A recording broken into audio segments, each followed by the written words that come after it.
பிரபஞ்சத்துக்கு யார் இருக்கிறான்? ஒரு தேவன். அவனுக்கு வேலை என்ன வேலை தெரியுங்களா? அவிசுவாசிகளின் மனதை குருடாக்குவான். நல்ல கவனித்துக் கொள்ளுங்கள். கிறிஸ்துவனுடைய மகிமையின் சுவிசேஷம் சொல்ல போனா கிறிஸ்துவனுடைய தேவனுடைய சாயலா கிறிஸ்துவின் மகிமையான சுவிசேஷத்தின் ஒளி அவர்களுக்கு பிரகாசமாய் இராதபடி இப்பிரபஞ்சத்தின் தேவன் அவர்கள் மனதை குருடாக்கிட்டான் போட்டிருக்கு இல்லையா? யாருக்கு அது? அவிசுவாசிகளுக்கு வேதம் சொல்லுது. ஆனா பரிதாபம், இன்றைக்கு விசுவாசிகள் மனமே குருடாக்கப்படுகிறது. விசுவாசிகளின் மனமே குருடாக்கப்படுகிறது. உங்களுக்கு தெரியும், சுவிசேஷம் என்பது blood of Christ. சுவிசேஷம் எப்படி வந்தது? இயேசு தமது ரத்தத்தை விலையாக கொடுத்தனால தானே இந்த சுவிசேஷம் வந்தது. அப்படின்னா சுவிசேஷத்தின் விலை என்ன? ஒரு ரத்தத்தின் விலை, இயேசுவின் ரத்தத்தின் விலை. அந்த ரத்தம் இன்னைக்கு என்ன ஆகுது தெரியுங்களா? தன்னை பரிசுத்தம் பண்ணின ரத்தத்தை அசுத்தம் என்று கால்கள் மிதிக்கின்ற ஒரு காலம் இன்றைக்கு. எபிரேயர் 10ஆம் அதிகாரம் 26 முதல் 29 வரை உள்ள வசனத்தை வாசித்து பாருங்கள். எபிரேயர் 10ஆம் அதிகாரம் 26 முதல் 29 வரை. சத்தியத்தை அறியும் அறிவை அடைந்த பின் கவனித்துக் கொள்ளுங்கள். அவன் அவிசுவாசி, அவனுக்கு சுவிசேஷத்தின் வெளிச்சத்து வரைக்கும் வரல. ஆனால் சபைக்குள்ள இருந்து சுவிசேஷத்தின் வெளிச்சத்தை பெற்றோம் என்று சொல்லுகிற நாமும் என்ன பண்றோம்? சத்தியத்தை அறிகிற அறிவை அடைந்த பின் நாம் மனப்பூர்வமாய் பாவம் செய்கிறவர்களாய் இருந்தால், கவனித்துக் கொள்ளுங்கள், சத்தியத்தை தெரிந்த பிறகு ஒரு ஆவிக்குரிய சபை நீங்கள் அங்கமாக மாறின பிறகு நான் தெரியாம பாவம் பண்றேன்னு சொன்னா you are lying. நாம் பொய் சொல்லிக் கொண்டிருக்கிறோம். சத்தியத்தை இன்னைக்கு தெரியாததுனால அல்ல, சத்தியம் தெரிந்தும் என்ன பண்றோம்? துணிகரமாக அதை மீறி நடக்கிறோம். திரும்ப சொல்லுகிறேன், ஒரு காலத்துல தேவனுடைய சபை நமக்கு மனமகிழ்ச்சியா இருந்தில்ல. சங்கீதக்காரன் உங்களுடைய ஆலயத்துக்கு போகும் வாருங்கள் சந்தோஷமா இருந்துன்னு சொன்னான்ல. இன்னைக்கு சங்கடமா இருக்குது இல்ல? இன்னைக்கு ஆலயத்தினத்தை அதை விட வேலைக்கு போறது சந்தோஷமா இருக்குல்ல?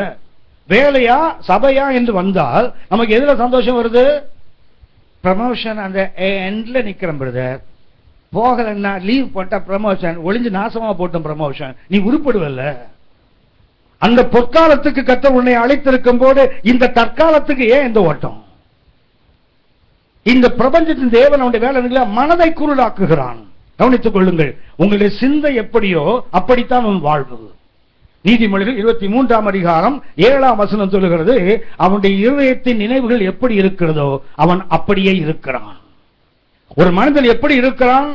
அவனுடைய இருதயத்தின் சிந்தை எப்படி இருக்கிறதோ அப்படித்தான் இருப்பான். இவன் பிசாசுக்கு பிரயோஜனம் தேவன் என்ன பண்ணா? மனசை குருடாக்கிட்டான்ல.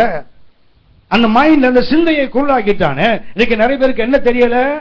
சிந்தை கெட்டு போச்சுன்னா கவனித்துக் கொள்ளுங்கள், சிந்தையின்படித்தான் வாழ்வு. நம்முடைய மைண்ட் எப்படி இருக்குதோ அதன்படித்தான் நமது வாழ்வு. நம்முடைய சிந்தை என்ன? இன்னைக்கு பிரபஞ்சத்தில் ஓடினாதான், வேலைக்கு ஓடினாதான், பிள்ளைக்கு ஆஸ்பத்திரி ஓடினாதான், வர சித்தப்பாவுக்கு வீட்டில் உட்கார்ந்து உளுந்து உளுந்து உபசாரம் பண்ணினாதான், இதுதான் நம்முடைய சிந்தை, இதுதான் நம்முடைய வாழ்வு. கவனித்துக் கொள்ளுங்கள், ஒரு தனிப்பட்ட மனிதனை உயர்த்துவதோ இல்லை பெருமைப்படுத்த நோக்கம் அல்ல. ஆனால் நீங்கள் அறிந்து கொள்ள வேண்டும் என்பதற்காக நான் உங்களுக்கு சுட்டி காட்டுகிறேன். இன்னைக்கு கர்த்தருக்காக ஓடுறாங்க தெரியுங்களா? யாருமே அவங்களுக்கெல்லாம் வேலை இல்லைன்னு அர்த்தமா? இல்ல உங்களுக்கு மனைவி இல்ல, பிள்ளை இல்ல, பிள்ளைக்கு பரிச்சை வராது, பிள்ளைக்கு உடம்பு சரியில்லை அப்படி நினைக்கிறீங்களா? இந்த டிவி எல்லாம் பேசுறாங்க தெரியுங்களா? ஆண்கள் கூட ரோஸ் பவுடர் அடிச்சு பேசுறாங்க இல்லையா? அது அவங்களுடைய ஒரு பக்கம் தான். அடுத்த பக்கம் அவங்களும் நம்மள மாதிரி ஆள்றாங்க. அவர்களுக்கும் வலிகள் உண்டு, அவர்களுக்கும் வேதனை உண்டு, அவர்கள் தேவன் கதறுகிறார்கள்.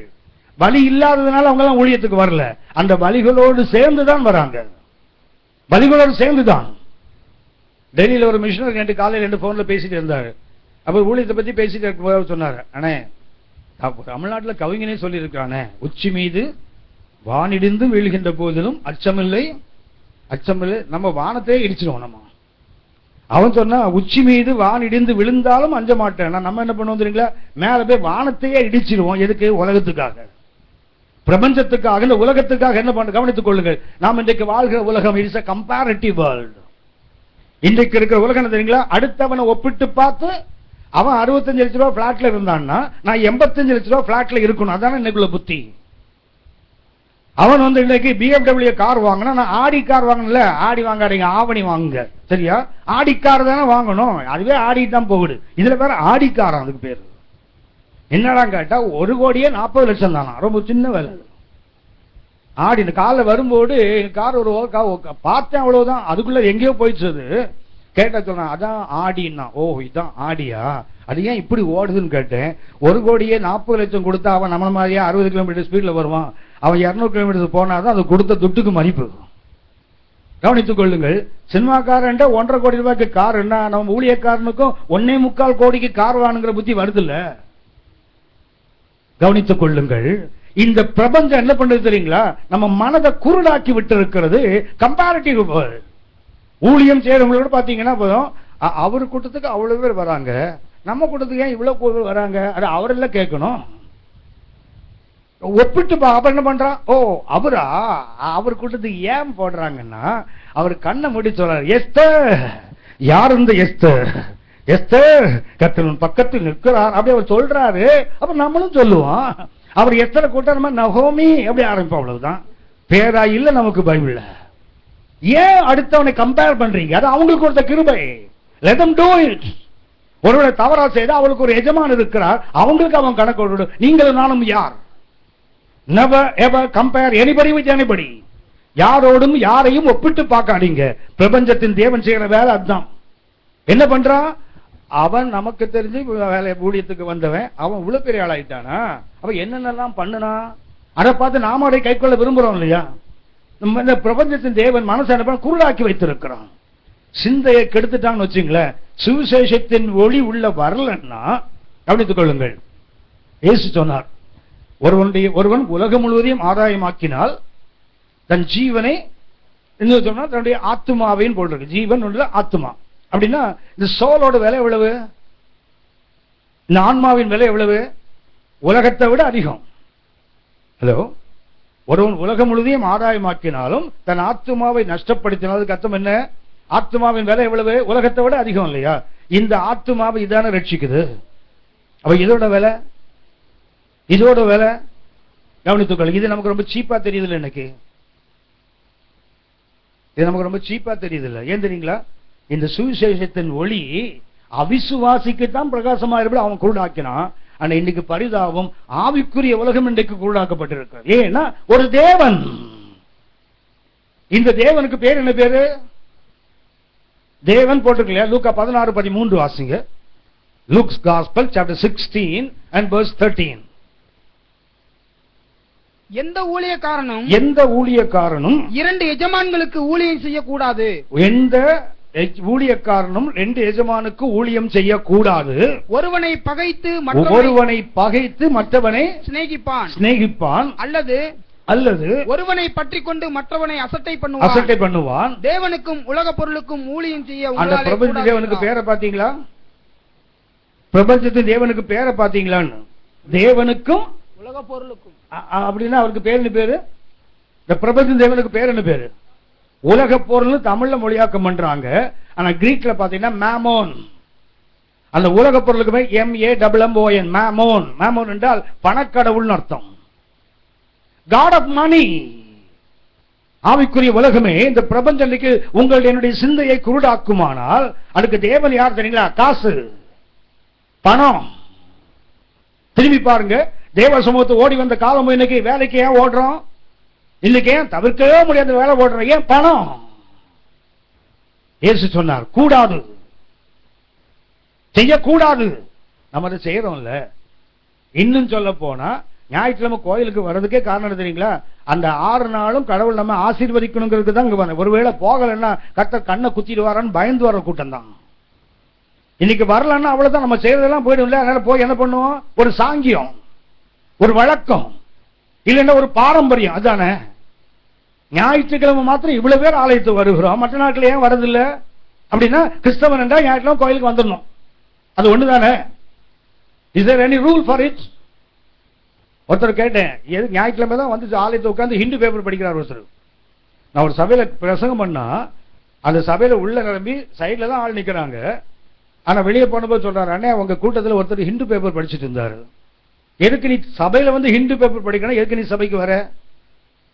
கவனித்துக் கொள்ளுங்கள். நிறைய பேர் சபைக்கு வர்றது காரணம் என்ன தெரியுங்களா? ஞாயிற்றுக்கிழமை கிறிஸ்தவன் பெயரை வச்சு சபைக்கு வராம இருந்தா பக்கத்து வீட்டு குப்புசாமி கேட்பான், என்ன சார் ஞாயிற்றுக்கிழமை இங்க சர்ச்சுக்கு போகலையான்னு கேட்பான். இல்லையா? அந்த வெக்கத்துக்கு கேவலப்பட்டுதான் இங்க வந்து உட்கார்ந்து கிடக்கு நிறைய பேர். கவனித்துக் கொள்ளுங்கள்.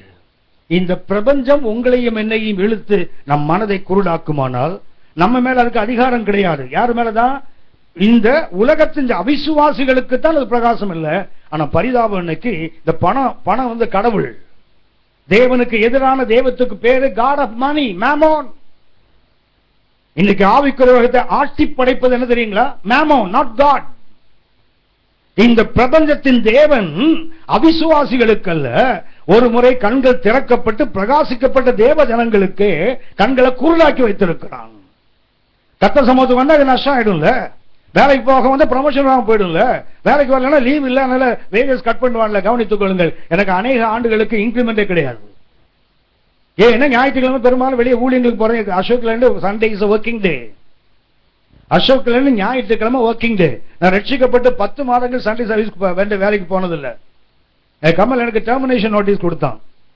ஞாயிற்றுக்கிழமை வரலன்னா ஒரு எங்க கம்பெனில 30 நாள் எனக்கு யூசுவல் லீவு. அதுக்கு மேல 30 நாள் லீவ் எடுத்துக் கொள்ளலாம். 60 நாளைக்கு மேல போனா இன்கிரிமெண்ட் கிடையாது. 3 வருஷம் இன்கிரிமெண்ட் வீட்டுக்கு அனுப்பிடலாம். ப்ரமோஷன் கிடையாது, இன்கம் ஒன்றும் கிடையாது. ஆனால் நான் ஒரே வருஷத்துல 90 நாள் லீவ் எடுத்திருக்கேன். அதான் 52 ஞாயிற்றுக்கிழமை போகல. அதுக்கப்புறம் எனக்கு 30 நாள் என்னுடைய லீவு, அதை எடுத்துட்டேன். அதுக்கு மேல கொஞ்சம் லாஸ் ஆஃப் பே. மேனேஜர் கூட்டு சொன்னாரு, ஒன்ல வேலையில் இருந்தா வீட்டுக்கு போ. கவனித்துக் கொள்ளுங்கள், இன்னைக்கு நமக்கு எது டாமினேட் பண்ணுது தெரியுங்களா? இந்த பிரபஞ்சம். ஏன்னா அதுக்கு ஒரு தேவன் இருக்கிறான். அந்த தேவனுக்கு பேரு பணம்.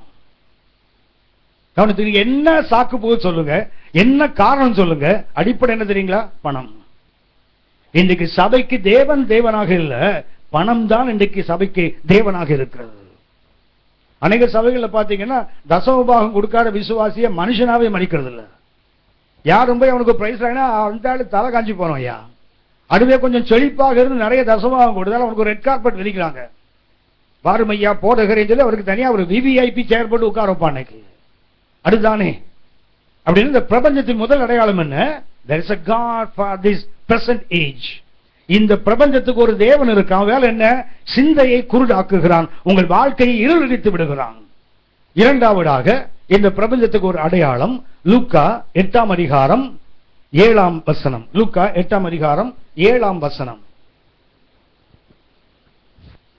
சில விதை முள்ளுள்ள இடங்களில் விழுந்தது, முள் கூட வளர்ந்து அதை நெருக்கி போட்டது. முள் கூட வளர்ந்து அதை என்ன செய்துதான்?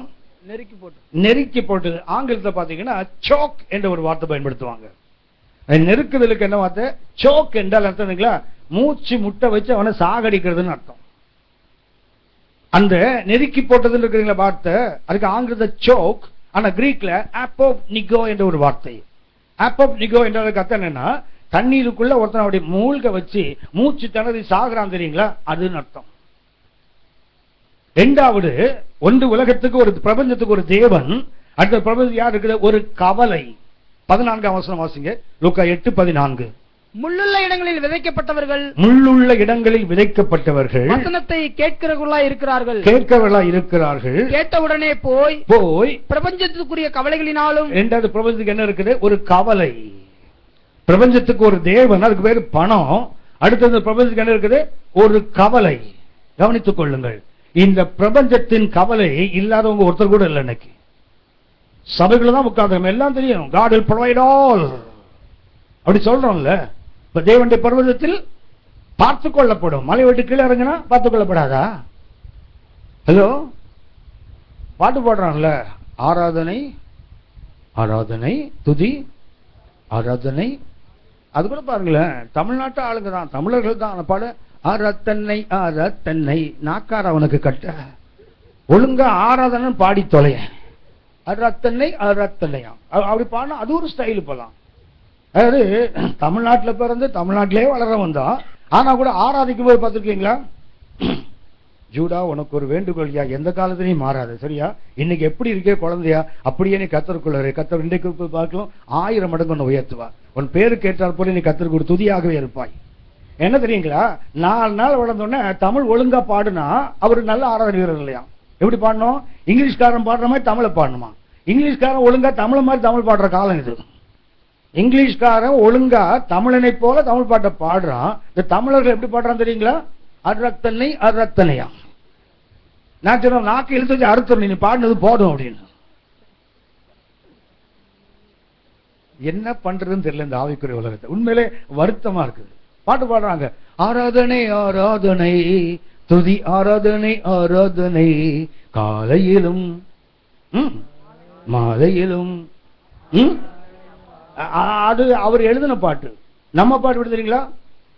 காலையிலும் காலையிலும் சண்டே மட்டும் ஆராதனை, மீதி மற்ற நாள்லாம் காலையிலும் மாலையிலும் கூட கிடையாது. இப்பெல்லாம் காலையிலும் காலையிலும் சண்டே மாத்திரம். இந்த பிரபஞ்சத்துக்கு ஒரு கவலை இருக்கு. அது என்ன பண்ணுது தெரியுங்களா? வசனத்தை கேட்கிறாங்க, வளருகிறார்கள். என்ன பண்ணுது? முள் வளர்ந்து, முள் என்பது என்ன? உலக கவலை, ஐஸ்வர்ய மயக்கம். இந்த பணத்துக்கு ஒரு போதை இருக்குதுங்க, பணத்துக்கு ஒரு மயக்கம் இருக்குது. யோசிச்சு பாருங்க, 1 கோடி இருக்கிறவன் அது போதும் நினைக்காது உட்கார்ந்து இருக்கானா, அதை எப்படி 10 கோடி ஆக்கணும் தான் ட்ரை பண்ணுவான். ஏனென்றால் அதுக்கு ஒரு போதை, ஒரு மயக்கம். உலகத்தின் கவலை ஒரு பக்கம், அடுத்தது ஐஸ்வர்யத்துக்கு ஒரு மயக்கம். எத்தனை கோடிகள் வந்தாலும் இந்த கேடிகள் சும்மா இருக்க மாட்டான், அடுத்த கோடி எப்படி பண்ணலாம் தான் தேடுறான். ஏனென்றால் அதுக்கு ஒரு மயக்கம். நான் சொன்னேனே, அப்போ நீங்க suffocate something in water அர்த்தம் அதுக்கு. அந்த கவலை என்ன, உலக கவலை ஐஸ்வர்யம் என்ன பண்ணுது? நெருக்கி போடுதுன்னு போட்டிருக்கு இல்லையா? இன்னைக்கு இந்த பிரபஞ்சத்துக்கு என்ன இருக்குது? ஒரு கவலை. இந்த கவலை என்ன பண்ணும் தெரியுங்களா? உங்களை என்னையும் நெருக்கி போட்டு தண்ணீருக்குள்ள மூழ்க வைத்து வசனமாகிய வித்து நமக்குள் விழுந்தது. ஆனா என்ன ஆகுது? நாம் இன்றைக்கு உலக கவலை ஒரு தண்ணீரை போல நம்ம உள்ள அப்படி முக்கி என்ன பண்ணுது? மூச்சு திணற வைத்து நம்மை கொண்டு விடுகிறது. இதுதான் அந்த உலகத்தின் கவலையின் வேலை. கர்த்தர் மிக தெளிவாக சொன்னார். பைபிளை திறக்காம, அம்மா நீங்க டிஸ்பிளே பண்ணாதீங்க, பைபிளை திறக்காம மத்தேயு 6:32 சொல்லுங்க.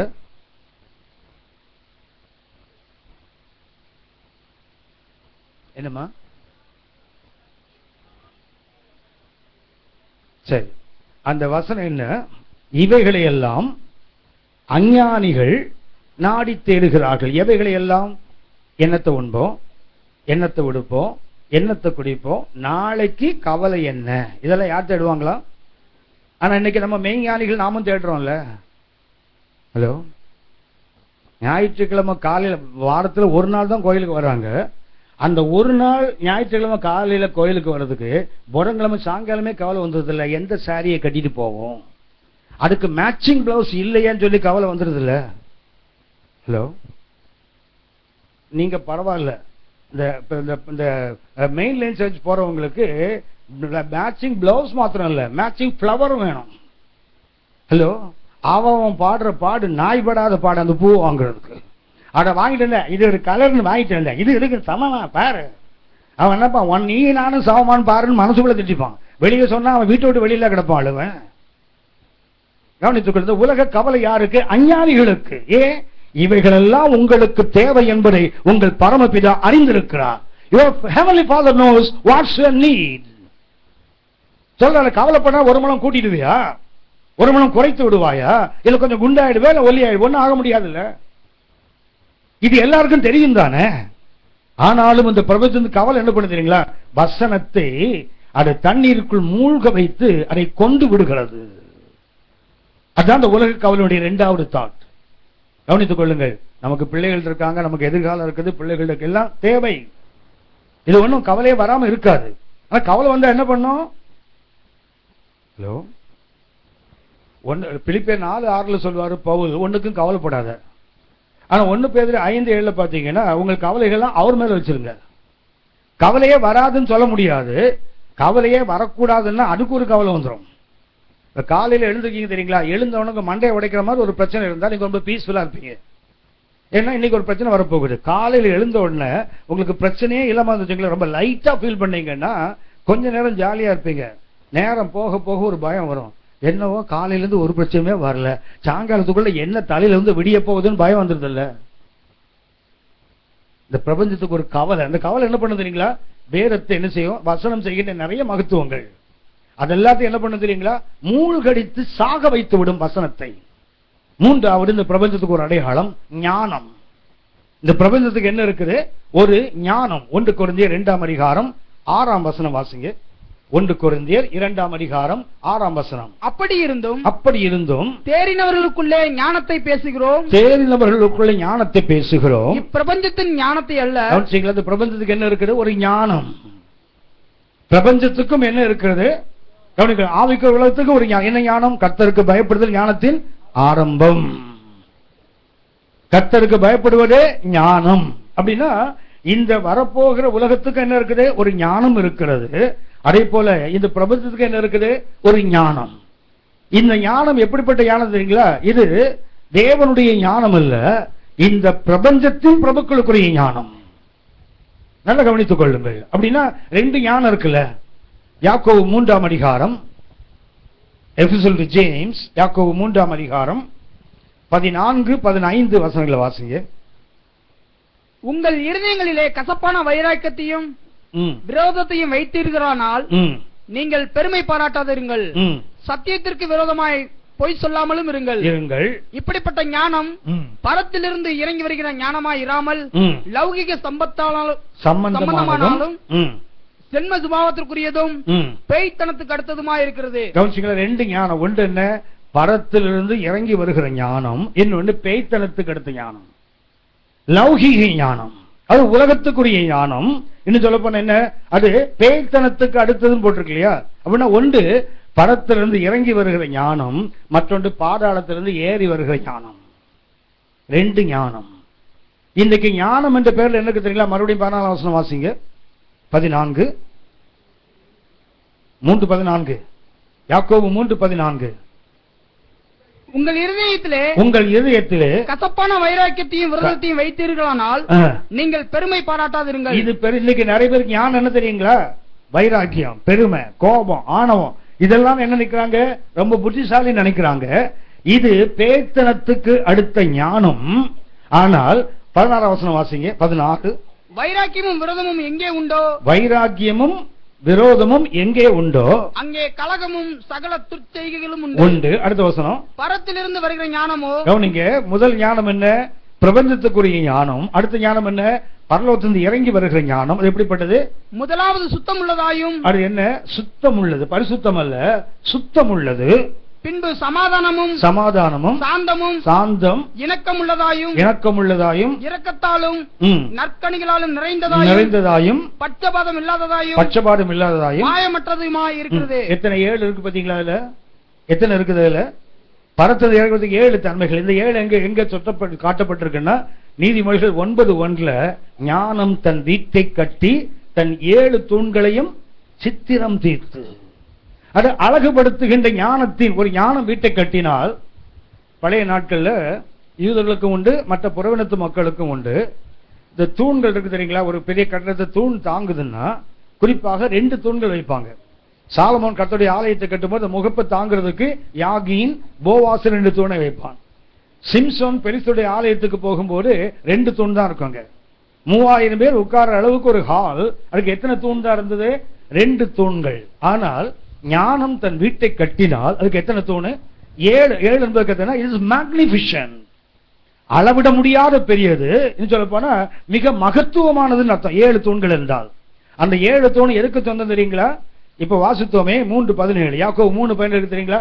அந்த 7 தான் தேவ ஞானத்தின் அடையாளங்கள். அப்படின்னா 2 விதமான ஞானம். ஒன்று பரத்திலிருந்து இறங்கி வருகிற ஞானம், மற்றொன்று லௌகீக ஞானம் அல்லது இந்த பிரபஞ்சத்துக்குரிய ஞானம். இந்த ஞானம் என்ன பண்ணும் தெரியுங்களா? தேவ ஞானம் வந்தால் நம்மை கட்டி எழுப்பும். இந்த பிரபஞ்சத்தின் ஞானம் வந்தால் என்ன பண்ணும் தெரியுங்களா? நம்மை அழித்து விடும். 1 கொரிந்தியர் 2:6 மறுபடியும் வாசிங்க. 1 கொரிந்தியர் 2:6. அப்படி இருந்தும் தேறினவர்களுக்குள்ளே ஞானத்தை பேசுகிறோம், இப்பிரபஞ்சத்தின் ஞானத்தை அல்ல, அழிந்து போகிறவர்களாகிய இப்பிரபஞ்சத்தின் பிரபுக்களுடைய ஞானத்தையும் அல்ல. இந்த பிரபஞ்சத்தின் ஞானம் என்ன பண்ணும் தெரியுங்களா? அழிந்து போக பண்ணும். ஒன்று பிரபஞ்ச தேவன் என்ன பண்ணுவான்? மனதை குருடாக்குவான். 2வது பிரபஞ்சத்தின் கவலை என்ன பண்ணும் தெரியுங்களா? வேத வசனத்தை என்ன பண்ணும்? அதை தண்ணீரில் மூழ்கடித்து அதை செத்து கொண்டு விடும். 3வது இந்த பிரபஞ்சத்துக்கு ஒரு ஞானம் இருக்கு, என்ன பண்ணுது? நம்ம அழித்து விடும். கோபம், வைராக்கியம், பகை, பொறாமை. கவனித்துக் கொள்ளுங்கள். ஒருத்தர் மேல நம்ம கோபப்படுறோம்னா அவனுக்கு ஒண்ணு பாதிப்பு இல்லை, நமக்கு தான் பாதிப்பு. ஒருவன் மேல நம்ம பொறாமப்படுறோம்னா அவனுக்கு பிரச்சனை இல்லை, நாம் தான் பாதிக்கப்படுகிறோம். ஆகவே தான் இது நம்மை அழித்து விடும். 4வதாக இந்த பிரபஞ்சத்தின் ஒரு அடையாளம் ரோமர் 12:2. ரோமர் 12:2. நீங்கள் இந்த பிரபஞ்சத்திற்கு ஒத்த வேஷம் தெரியாமல். பிரபஞ்சத்தின் 4வது அடையாளம் என்ன? ஒரு ஃபேஷன், ஒரு வேஷம். நீங்கள் இந்த பிரபஞ்சத்துக்குரிய வேஷம் தெரியாமல், இந்த வசனத்தை டிஸ்பிளேல இருக்குல்ல, கொஞ்சம் நல்லா கவனித்துக் கொள்ளுங்கள். நீங்கள் இந்த பிரபஞ்சத்துக்கு வேஷம் தெரியாமல், அடுத்து என்ன இருக்கு தெரியுங்களா, உங்கள் மனம் புதிதாகிறதுனால மறுரூபமாகுங்கள். அதுக்கு அப்புறம் தான் என்ன வரணும், தேவனுடைய நன்மையும் பெரியவும் பரிபூர்ணமான சித்தம் என்னது என்று பகுத்தறியத்தக்கதாய். அதாவது வசனத்துக்கு அர்த்தம் என்னன்னா, இன்னைக்கு அநேகருக்கு பிரச்சனை என்ன தெரியுங்களா, என்ன குறித்து தேவ சித்தம் என்ன, நான் என்ன மாதிரி ஊழியம் பண்ணணும், என்ன மாதிரி நான் வாழணும், நிறைய பேர் சந்தேகம் இருக்கு இல்லையா. மிக எளிது, எத்தனை வால்யூம் புக்கு நீங்க படித்தாங்க, how to know the will of God படிச்சாலும் வேதத்துல 2 வசனம் தான் தேவ சித்தத்தை அறிந்து கொள்வதற்கு ஆவியானவர் மிக துல்லியமாக அவ்வளவு ஆக்குரேட்டா எழுதி கொடுத்திருக்காங்க. அதை விட்டு இவ்வளவு வால்யூமா எழுதி இருக்கணும் குழப்பிட்டு இருக்காங்க நிறைய பேர். கவனித்துக் கொள்ளுங்கள். இந்த வசனத்துல அந்த நடுவில் எடுத்து பின்னாடி போட்டீங்கன்னா very easily you can understand. நீங்கள் இந்த பிரபஞ்சத்துக்கு வேஷம் தெரியாமல் உங்கள் மனம் புதிதாகிறதுனால மறுரூபம் ஆனால் தேவனுடைய நன்மையும் பிரியமும் பரிபூர்ணமான சித்தம் என்னதென்று உங்களால் அறிந்து கொள்ள முடியும். That is original. அந்த நடுவில் இதை கொண்டு போட்ட என்ன குழப்பமா இருக்காது. நீங்கள் பிரபஞ்சத்துக்கு தெரியாமல் தேவனுடைய நன்மையும் பிரியம் இப்படி போட்டிருக்கல, என்ன ஆகும் தெரியுங்களா, இது சுத்துத. மிக எளிது. தேவ சித்தத்தை அறியணுமா, என்ன பண்ணாத, உலகத்துக்கு வந்து வேஷம் போடாத. ரெண்டாவது என்ன பண்ணு, உருவத்தை மாட்டாத, உள்ள மனம் என்ன செய்யணும், மறுரூபம் ஆனால் you can very easily discern what is the good will of God, what is the pleasing will of God, what is the perfect will of God. That's very simple. இந்த வசனம் மிக எளிது. அந்த டிரான்ஸ்லேஷன் அப்படி குழப்பி வச்சிருக்காங்க. திரும்ப சொல்லுகிறேன், இந்த பிரபஞ்சத்துக்கு வேஷம் தரித்தால் என்ன ஆகும் தெரியுங்களா, தேவ சித்தத்தை நம்மால அறிந்து கொள்ள முடியாது. பிரபதி ஏன் வேஷம் போடுவாங்க, அந்த வேஷம் தெரியாமல் போட்டிருக்கு இல்லையா, அதுக்கு பயன்படுத்த கிரேக்க வார்த்தை சுசிமேட்டிசோ.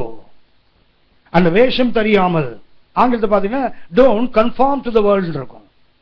அதுக்கு அர்த்தம் என்ன, உலகத்து மனுஷனை போல யோசிக்காத, உலகத்து மனுஷனை போல செயல்படாத, உலகத்து மனுஷன் போல திட்டமிடாத. ஏனென்றால் நமக்கு திட்டமிட ஒரு அப்பா இருக்கிறார். நாம் திட்டமிட வேண்டியது ஆவிக்குரிய வாழ்க்கையை குறித்து நாம் சரியாக திட்டமிட்டால் உலகத்து காரியத்தை திட்டமிடுவது அப்பா வேலை.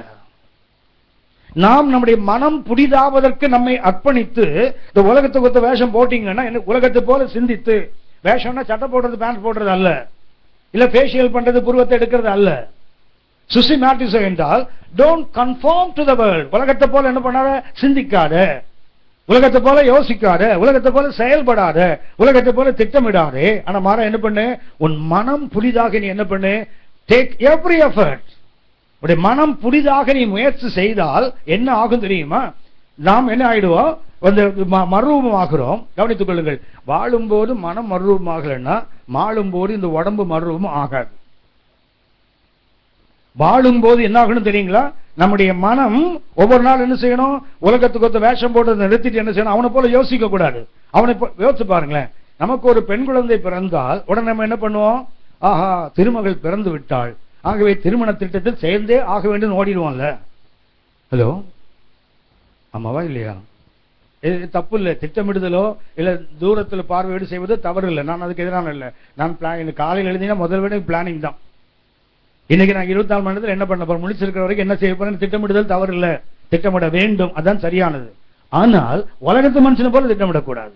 என்ன செய்யணும், நம்ம திட்டமிடுதல்ல ஒரு முக்கியமான கேப் ஒன்று இருக்கணும். யாருக்கு? கர்த்தருக்கு. தேவனுக்கு அது ஒரு பார்ட் இருக்கணும். அப்புறம் என்ன பண்ணும், தேவ பவுல் சொல்லியா பிலிப்பியர் 4:13 என்னை பலப்படுத்துகிற கிறிஸ்துவினாலே எல்லாவற்றையும் எனக்கு பலன் உண்டு. அப்ப என்ன பண்ணும், என்னுடைய திட்டத்தில் எங்க அப்பாவுக்கு முக்கியமான ஒரு இடம் இருக்கணும். நான் யாரு, அவரை சார்ந்து ஒட்டி கொள்ளணுமே தவிர நான் திட்டமிட்டு அப்பா என் கூட வரன்னு கூப்பிடுறது இல்ல. அவர் திட்டத்துக்கு நான் இடம் கொடுத்து விட்டு நான் என்ன செய்யணும், பின்னாடி அவரை பின்பற்றி போக கற்றுக்கொள்ள வேண்டும். ஆனா இந்த உலக விஷயம் என்ன பண்ணுது தெரியுங்களா, உலகத்தை மனுஷனை போல சிந்திக்க வைக்கும், அவனை போல பேச வைக்கும், அவனை போல எதிர்காலத்தை குறித்து ஒரு பயம் வந்துடும். ஆனால் நீங்கள் இந்த பிரபஞ்சத்துக்கு வேஷம் போடாம மனம் புரிதானால் என்ன ஆகும் தெரியுங்களா, தேவனுடைய நன்மையான சித்தம் என்ன, தேவனுக்கு பிரியமான சித்தம் என்ன, தேவனுடைய பரிபூர்ணமான சித்தம் என்ற மாதிரி எளிதாக பகுத்தறிய முடியும். அப்படியானால் 4வது என்ன பண்ணுது தெரியுங்களா, இந்த உலகத்தின் வேஷம் நம்மை மறுரூபமாக விடாது. இந்த பிரபஞ்சத்தினுடைய அந்த வேஷம் என்ன பண்ண தெரியுங்களா, நம்முடைய மனம் மறுரூபமாகாது. சோ கான்சிக்வென்ட்லி என்ன ஆயிட்டு தெரியுங்களா, நம்ம உடல் பின்னாடி ஒரு நாள் 1 யோவான் 3:2 வாசிப்போம், பிரியமானவர்களே நாம் இப்போ தேவனுடைய பிள்ளைகளாக இருக்கிறோம், இனி எவ்விதமாய் இருப்போம் என்று இன்னும் வெளிப்படவில்லை, ஆகிலும் அவர் வரும்போது அவர் இருக்கிற வண்ணமாக நாம் அவரை தரிசிப்பதினால் அவருக்கு ஒப்பாயிருப்போம். அப்படின்னா அவர் வரும்போது இந்த உடல் அவரை போல மாறும். அப்படி மாறணும்னா வாழும்போது என் உள்ளம் அவரை போல மாறணும், உலகத்து மனுஷனை போல மாறக்கூடாது. அப்படின்னா அந்த உலகத்தினுடைய வேஷம் என்ன பண்ணது? நான்காவது, அது நம்மை மறுரூபமாவதற்கு தடையாக இருக்கும். ஐந்தாவதாக என்று சொல்ல உலகத்தில் பிரபஞ்ச ஐந்தாவது எபேசியர் 6ஆம் அதிகாரம் 12ஆம் வசனம். எபேசியர் 6ஆம் அதிகாரம் 12ஆம் வசனம். ஏனெனில் மாம்சத்தோடும் ரத்தத்தோடும் அல்ல, துரைத்தனங்களோடும் அதிகாரங்களோடும் இப்பிரபஞ்சத்தின் அதிகார லோகாதிபதிகளோடும் அந்தகார லோகாதிபதிகளோடும் வானமண்டங்களில் பொல்லாத ஆவிகளின் சேனைகளோடும் நமக்கு போராட்டம் உண்டு. என்ன உண்டு? ஒரு யுத்தம் உண்டு. இந்த பிரபஞ்சத்தின் தேவன் என்ன பண்றான்? ஐந்தாவது, ஒரு போராட்டம் அல்லது ஒரு யுத்தத்தை உங்கள் வாழ்க்கையில கொண்டு வருவான், என் வாழ்க்கையில கொண்டு வருவான். பிரபஞ்சத்தின் ஐந்தாவது அடையாளம் என்ன? ஒரு போராட்டம். நமக்கு என்ன உண்டு? இந்த அந்தகார லோகாதிபதிகளோடும் வானமண்டலத்தில் பிரபஞ்சத்தின் அந்தகார லோகாதிபதி. அப்ப இந்த பிரபஞ்சத்துக்கு என்ன இருக்குது? ஒரு வார். கவனித்துக் கொள்ளுங்கள். யுத்தம் என்பது விசுவாச வாழ்க்கையில நாம் தேடி போக வேண்டிய அவசியம் இல்ல, நம்ம தேடி வரும். யுத்தம் என்பது நீங்கள் நானும் எவ்வளவு ஒதுங்கி போனாலும் சரிதான், விடாமல் நம்மை துரத்தி கொண்டு வரும். வேதத்தை யோசித்து பாருங்க. ஆதியாகமம் 14ஆம் அதிகாரம் தான் முதல்ல ஒரு யுத்தம் உண்டாகிறது. யாரு? ஆபிரகாம் வாழ்க்கையில. அதை பாத்தீங்கன்னா ஆபிரகாம் ஆதியாகமம் 13ஆம் அதிகாரம் கடைசி வசனத்தை பாத்தீங்கன்னா கர்த்தர் அவனுக்கு ஒரு பெரிய வாக்குத்தத்தத்தை கொடுத்து விட்டார். நீ எவ்வளவு தூரம் நடந்து தெரியறியோ, எவ்வளவு தூரம் போகிறியோ, எல்லாம் உனக்கு தான்பா. கடைசி வசனத்தை பாத்தீங்கன்னா அங்கே ஹெப்ரோன் என்ன பண்றாரு? ஒரு பலிபீடத்தை கட்டி ஆபிரகாம் அங்கே கர்த்தரை தொழுது கொண்டார். ரொம்ப ஹாப்பியா வர்ஷிப் பண்ணிட்டு இருக்காரு. பேசபால அவருக்கு எந்த பிரச்சனையும் இல்லை. It's very cool and very comfort. ஆனால் 13ஆம் வசனத்துல தப்பி ஓடின ஒருவன் வந்து என்ன சொல்றான்? உன் சகோதரனாகிய லோத்து சிறைப்பட்டு போனான். பாருங்க, அவன் சந்தோஷமா ஆராதித்துக் கொண்டிருக்கிறான், அவனுக்கு யுத்தம் திணிக்கப்படுது. பாருங்களேன், யாத்திராகமம் 17ஆம் அதிகாரத்தை யோசிச்சு பாருங்க. இஸ்ரவேல் மக்கள் புறப்பட்டு வராங்க, ரெவிதீவிலே அவங்களுக்கு தண்ணீர் இல்லை. அப்ப என்ன பண்றான்? மோசேயோட உங்களுக்கு போராடுறாங்க, யுத்தம் பண்றாங்க, அவனை கொண்டு விட வேண்டும் என்று கல்லெறிந்த தோணி அவனுக்கு. அப்பதானே அமெரிக்கன் யுத்தத்துக்கு வந்தான். 1 சாமுவேல் 17ஆம் அதிகாரம் 1ல இருந்து பாத்தீங்கன்னா 16ஆம் அதிகாரம் கடைசி வசனத்தை பார்த்தா சவுலுக்கு பைத்தியம் முடிச்சு கர்த்தருடைய ஆவியை பொல்லாத ஆவியை அலக்கழிச்சிட்டு இருக்குது. 17:1 பாத்தீங்கன்னா பெலிஸ்தியர் வந்து அவனோட யுத்தம் பண்ணான்னு போட்டிருப்பாருங்களேன். அப்படின்னா யுத்தம் எப்ப வரும்னா நாம் எப்போது பலவீனப்பட்டு இருக்கிறோமோ, இல்ல எப்போது சோர்ந்து இருக்கிறோமோ, இல்ல கர்த்தருக்குள்ள எப்போ உற்சாகமா இருக்கிறோமோ. உற்சாகமா இருந்தாலும் தேடி வருது யுத்தம், பயந்து இருந்தாலும் யுத்தம் வருது. அப்ப யுத்தம் என்பது எல்லா சிச்சுவேஷன்லயும் நம்ம திணிக்கப்படும். அதனால நீங்களும் நானும் யுத்தத்தை குறித்து கவலைப்பட வேண்டிய அவசியம் இல்ல. நமக்கு ஒரு யுத்தம் உண்டு. யாரோட உண்டு? நமக்கு இந்த பிரபஞ்சத்தின் அந்தகார லோகாதிபதிகளோடு நமக்கு என்ன உண்டு? ஒரு யுத்தம் உண்டு. அந்த யுத்தம் எதுக்கு தெரியுங்களா? நாம் வெற்றி அடையாமல் இருப்பதற்கு. இந்த பிரபஞ்சம் என்ன பண்ண தெரியுங்களா? ஒரு போராட்டத்தை நம்ம வாழ்க்கையில திணிக்கும். யுத்தம் வந்து நம்ம என்ன பண்றோம்? எனக்கு ஏன் ஆண்டவரே இப்படி, ஏன் ஆண்டவரே ஊர் அடிச்சு ஒலையில போடுறான், அவெல்லாம் நல்லா இருக்கிறானே, நான் உண்மையா இருக்கிறேன், தசமாம் கொடுக்குறேன், காணிக்க கொடுக்குறேன், பொருத்தனை பண்றேன், ஆலயத்துக்கு வரேன், ஊழியம் பண்றேன், எனக்கு ஏன் அந்த கேடு உங்களுக்கு தான் வரும்? ஏன்னா அது இந்த பிரபஞ்சத்தின் அந்தகார லோகாதிபதிகளுடைய திட்டம். ஒன்னை கவனித்துக் கொள்ளுங்கள். உலகத்து மனுஷனுக்கு யுத்தம் வந்தால் அவன் தோற்கலாம் அல்லது வெற்றி பெறலாம். ஆனா உங்களுக்கும் எனக்கும் யுத்தம் வந்தால் வெற்றி மாத்திரம்தான். ஏன்னா we are already victorious. 2 கொரிந்தியர் 2:14 வாசிங்க. 2 கொரிந்தியர் 2ஆம் அதிகாரம் 14ஆம் வசனம்.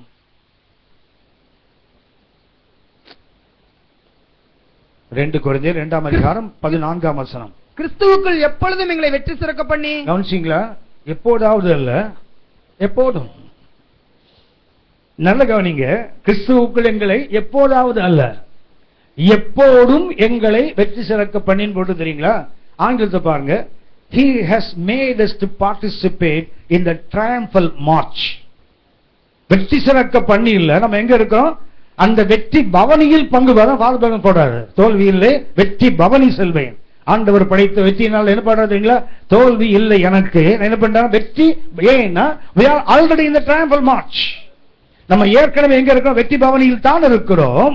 அந்த வெற்றி பவனில் இருக்கும்போது நமக்கு ஒரு யுத்தம் வந்தா அதுக்கு அத்தனை தெரியுங்களா? நம்ம தோற்று போக மாட்டோம், இன்னொரு வெற்றிக்கு நம்ம போயிடுவோம். கவனித்துக் கொள்ளுங்கள். உலகம் இன்னைக்கு என்ன பண்ணும்? யுத்தம் வந்தால் they will fight for victory. ஆனா நாம் அப்படி இல்ல. we are fighting from victory. உலகம் வெற்றிக்காக போராடும், நாம வெற்றியிலிருந்து போராடுகிறோம். எனக்கு அவன் தோல்வியை தவிர்க்க யுத்தம் செய்கிறான் உலகம். ஆவிக்குரிய சபை அப்படி இல்ல, இன்னும் ஒரு வெற்றியை பதிவு செய்வதற்கு நாம் யுத்தம் பண்ணுகிறோம். ஆக இந்த பிரபஞ்சத்தின் அந்த கால லோகத்தின் வேலை என்ன? ஒரு போராட்டத்தை கொண்டு வருவான். நமக்கு என்ன இருக்குது? சர்வாயுத வர்க்கம். நமக்கு என்ன இருக்குது? சர்வாயுத வர்க்கத்தை தரித்துக் கொண்டு நாம் அவனை கண்டிப்பாக வெற்றி பெற முடியும். பிரபஞ்சத்தின் 5வது நோக்கம் என்ன தெரியுங்களா? நம்மை தோல்வி அடைய செய்யணும், நம்ம ஸ்பிரிட்டை டேமேஜ் பண்ணணும், நம்முடைய ஆவியை சோர்ந்து போக பண்றது அவனுடைய வேலை. திரும்ப சொல்லுகிறேன், பிரபஞ்சத்தின் 5 அடையாளங்கள். 1 2 கொரிந்தியர் 4:4 என்ன? பிரபஞ்சத்துக்கு ஒரு தேவன். அந்த தேவனுக்கு பேர் என்ன பேரு? பணம். அவன் என்ன செய்வான்? மனதை குருடாக்கிடுவான். தயவு செய்து இன்னைக்கு கர்த்தருடைய பந்தியில பங்கு பெறதுக்கு முன்னாடி ஒரு கணம் உங்களை நின்று யோசித்து பாருங்க. என் மனக்கண்கள் குருடாக்கப்பட்டிருக்கா? பிரபஞ்சம் எனக்கு இன்னைக்கு பெருசா தெரியுதா, இல்ல பரலோகம் எனக்கு பெருசா தெரியுதா? யோசித்து பாருங்க. இதை உங்கள் சிந்தனைக்கு நான் விட்டு செல்கிறேன். திரும்பவும் சொல்லுகிறேன், உங்களை காயப்படுத்த எந்த விதத்தில் எனக்கு நோக்கம் இல்லை. நான் ஆண்டு ஒவ்வொரு நாளும் ஜெபம் பண்றேன். என் ஒவ்வொரு வார்த்தையும் பக்தி உரித்து உண்டாக்கணும் ஆண்டவரே. நான் பேசுற ஒவ்வொரு வார்த்தையும், நேற்று காலையில பாச சொன்ன ஒரு ட்ரீட்ல பேசினேன். காலையில 10:30 சாயங்காலம் 4:15 வரைக்கும் மீட்டிங், 3 மெசேஜ். இதுல அதை பேசி முடிச்ச உடனே ஒரு அக்கா ஓடி வந்தாங்க. என்ன விட 4-5 வயசு பெரியவங்க, டீச்சர் வந்து ரிட்டையர் ஆனவங்க. ஓடி வந்து கையை பிடிச்சாங்க. சொன்னாங்க, தம்பி நீ பேசின ஒவ்வொரு வார்த்தை எனக்குள்ள ஒரு பக்தியை தூள். நல்லா ஜெபிக்கிறவங்க, மிக அற்புதமாக கர்த்தருக்கென்று அர்ப்பணித்த ஒரு பரிசுத்த பாத்திரம். சொன்னாங்க, நீ பேசின ஒவ்வொரு வசனமும் என்ன அப்படியே ஒரு குழுந்து விட்டு எரிய பண்ணிச்சு தம்பி. டிவியில நான் ஒரு பசங்க 2 பசங்க அவங்க கேட்டிருக்காங்க. பிரசங்கத்துல அவர் அந்த ஆகாரை பற்றி பேசும்போது உலகத்து மனுஷன் பயன்படுத்தக்கூடிய ஏதோ ஒரு தவறான ஒரு வார்த்தையை டிவியில அவர் பேசியிருக்காரு. அந்த அக்கா உடனே டிவியை மூடிட்டாங்க. சொல்றாங்க, அதுல இருந்து அந்த ஆள் பேரை பார்த்தா அந்த மெசேஜ் கேட்கவே மாட்டேன். ஏன் தெரியுங்களா? ஒரு வார்த்தை, எத்தனை பக்தி விரித்துள்ள வார்த்தைகள் சொன்னாலும் ஒரே ஒரு வார்த்தை, ஒரு தவறான ஒரு வார்த்தை சொல்லிட்டோம்னு வச்சுங்க, அத்தனையும் நாசம் ஆயிடும். என்று ஜெபம் ஒவ்வொரு நாளும் ஜெபம், ஆண்டவரே என்று ஒவ்வொரு வார்த்தையும் கேட்கிற தேவ பிள்ளைகள் ஒரு பக்தி உண்டாக்கணும், ஒரு பரிசுத்தத்துக்கு நேரம் நடத்தணும். ஒண்ணு கூட ஐயா இந்த ஆள் இப்படி பேசிட்டான்னு முகத்தை யாரும் சுளிக்க கூடாது. நான் ஜெபம் பண்றாள். இந்த காலை வேளை அதே பாரத்தோடு தான் உங்க முன்னாடி நிற்கிறேன். நான் சொன்ன வசனங்கள் எதுவும் உங்களை காயப்படுத்துவதற்கல்ல, உங்களை அடுத்த லெவலுக்கு கொண்டு போறாங்க. அடுத்த நிலைக்கு கொண்டு போக வேண்டுமானால் இந்த மண்ணை நோக்கி ஓடுறத கொஞ்சம் நிறுத்திட்டு விண்ணை நோக்கி ஓட கற்றுக்கொள்வோம். கண்களை மூடுவோமா? எல்லாம் கண்களை மூடுவோம். தயவு செய்து வேற யாரையும் நினைக்காதீங்க. இப்போ நீங்களும் உங்கள் மீட்ட தேவன் மாத்திரம். நீங்களும் உங்களுக்காக தன் சொந்த குமாரன் பாராமல் சிலுவையிலே நமக்காக அவரை ஒப்புக் கொடுத்தாரே, அவரும் மாத்திரம். அநாதி சிநேகத்தால் நம்மை அழைத்து காருண்யத்தால் இழுத்துக் கொண்டாரே, அவரும் நீங்களும் மாத்திரம். நித்திய கிருபையினாலே நித்திய மகிமைக்கென்று நம்மை அழைத்தாரே, அவரும் நீங்களும் மாத்திரம். வேற யாரும் இப்ப உங்க சிந்தையில் கொண்டு வராதீங்க. நீங்களும் உங்கள் தேவனும் மாத்திரம். பிரபஞ்சம் தேமா போன்ற பரிசுத்தவான்களை கூட இழுத்து விட்டது. நன்றாக தொடங்கினார், நன்றாக ஓடினார். கடைசி இந்த பிரபஞ்சம் அவரை தெசலோனிக்கேக்கு இழுத்து விட்டது. அன்புக்குரியவர்களே, இந்த பிரபஞ்சத்தின் 5 அடையாளங்கள் உங்களுக்கு சொல்லி இருக்கிறேன். 1, இந்த பிரபஞ்சத்துக்கு ஒரு தேவன் இருக்கிறான். அவனுடைய வேலை என்னன்னா நம்முடைய மனதை குருடாக்குற வேலை. ஏன்னா நம்முடைய வாழ்வு நம்முடைய சிந்தையின் அடிப்படையில் தான். இந்த சிந்தையை கெடுத்து விட்டால் நம்ம வாழ்க்கை தானா கெட்டு போயிடும். ஆகவே மனதை குருடாக்கி கொண்டிருக்கிறான். 2வது, இந்த பிரபஞ்சத்துக்கு ஒரு கவலை இருக்கிறது. இந்த கவலை என்ன பண்ணும்? ஆப்பப்னிகோ என்ற வார்த்தை சொல்லுகிற வார்த்தை, அது it will suffocate the word of God. கர்த்தருடைய வசனத்தை தண்ணீருக்குள் மூழ்கி மூச்சு திணறி கொல்லுவது போல் அது கொண்டு விடும். பிரபஞ்சத்துக்கு ஒரு கவலை. 3வது, பிரபஞ்சத்துக்கு ஒரு ஞானம். அந்த ஞானம் என்ன பண்ணுது தெரியுங்களா? நீங்களும் நானும் எந்த விதத்திலும் வளர்ந்து விடக்கூடாது, நம்மை அழித்து விடுவதற்காக அந்த பிரபஞ்சத்தின் ஞானம். கோபம், வைராக்கியம், சண்டைகள், மூர்க்கங்கள், இதை கொண்டு வந்து நம்மை அது அழிய பண்ணிவிடும். 4வதாக மிக முக்கியமான ஒன்று, இந்த பிரபஞ்சத்துக்கு யாராவது கண்ண மூடி மாதிரி சொல்லுங்க. யாராவது இந்த பிரபஞ்சத்துக்கு 4வது என்ன? 4வது என்ன? ஹலோ ஹலோ வேஷம். இந்த பிரபஞ்சத்துக்கு 4வது என்ன? வேஷம் என்றால் சட்டை போடுறது, மேக்கப் பண்றது இல்ல. உலகத்து மனுஷனை போல சிந்திப்பது, அவர்களை போல திட்டமிடுவது, அவர்களை போல நான் யோசிக்கிறோன்னு அதுதான். இது என்ன பண்ணும்னா, வாழும்போது நீங்களும் நானும் மனதில் மறுரூபமாக விடாது. 5வதாக ஒரு போராட்டம். இந்த பிரபஞ்சத்துக்கு ஒரு போராட்டம். இந்த போராட்டம் எதற்கு?